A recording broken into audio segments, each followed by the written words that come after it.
pero no fue hasta, en este caso, pues, contactar con mi abuela, sus hermanas, hasta que entró ese gusanillo de dar a conocer esta historia, ¿no? Esta historia que atañe además a muchas familias. Claro, es que lo que nos mueve a escribir casi siempre es una primera emoción, es decir, luego escribir no es algo emocional porque se necesita mucho tiempo y hay que escribir línea a línea, palabra a palabra, eso es también un trabajo intelectual fundamentalmente, pero la primera emoción, lo que pone en marcha algo en la cabeza, lo que va relacionando cosas, viene de la emoción. Y yo lo recibí directamente de, yo digo así, de las hijas del americano, ¿no?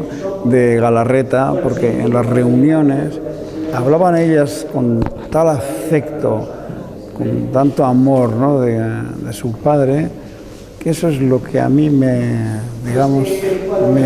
movió, ¿eh? Es decir, que yo luego en la narración quise transmitir el amor de sus hijas, ¿no? O sea que fue muy importante esas reuniones que hacíamos en verano en Galarreta, ¿no? Has dicho, el conflicto sigue, hablando de la memoria histórica contra el concepto de verdad histórica, el conflicto sigue, no acaba nunca, porque vivimos en sociedad. Me ha llamado la atención eso de, a lo mejor es necesario ese conflicto para que haya cierta armonía, un caos dentro del caos, una armonía.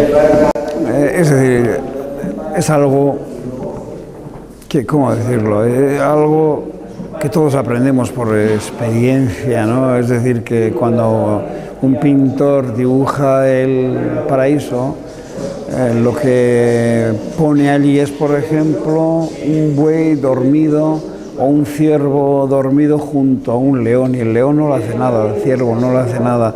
Es decir, no hay agresión, no hay ataque, no hay muerte, no hay...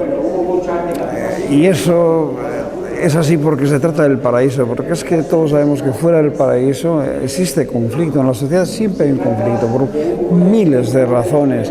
Claro, lo que se trata es de, ¿cómo decir?, en ese conflicto que todo vaya por caminos al menos incruentos, ¿no? Es decir, que no haya barbarie, que no haya muerte, ¿no? Esa es un poco la línea divisoria, que es un poco lo que he tratado de decir, lo que está en el núcleo de todo lo que es humano está en el no crimen,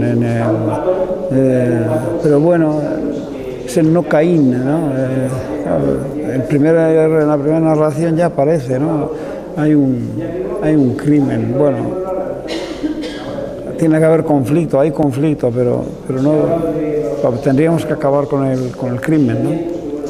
Gente que ha vivido en primera persona la guerra civil, sus hijos, nietos también han mamado de esa historia, pero no sé, en tu caso a lo mejor tienes miedo de que con el tiempo pueda perderse esa memoria de la que estamos hablando, esa verdad pueda ir difuminándose y acabar no siendo tan clara como...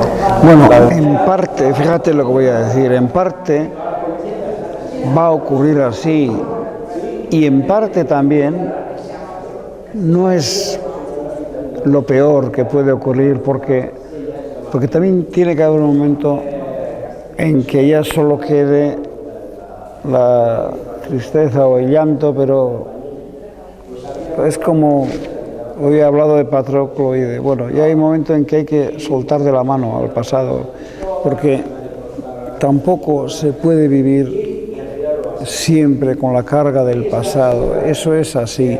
Yo no lo digo de forma teórica, yo lo veo en la educación de los jóvenes. Hay que educarles de manera que aprendan lo que ocurrió, pero hay que también enseñarles que aquello que ocurrió, aquello pasó, aquello quedó allí, y ellos van a tener una nueva vida o la oportunidad de una nueva vida, y aquello les debe servir para entender su vida, su futuro. Eso es lo que es importante, entender el pasado. Ahora, quien no ha sufrido en su propia carne no tiene que arrastrar quizá ese dolor por generaciones, porque si no, no habría posibilidad de felicidad, estaríamos siempre presos, Esto que he dicho parece fácil, esto en la práctica la gente que lo ha sufrido no lo puede llevar a cabo. Eso es así. Yo conozco gente,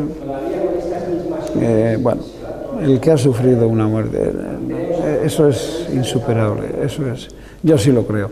Ahora bien, las generaciones, de repente eso se pierde en la distancia, y esa generación puede y debe además hacer un camino propio. No puede mirar a estos señores, los debe mirar, debe entenderlos, pero debe pensar que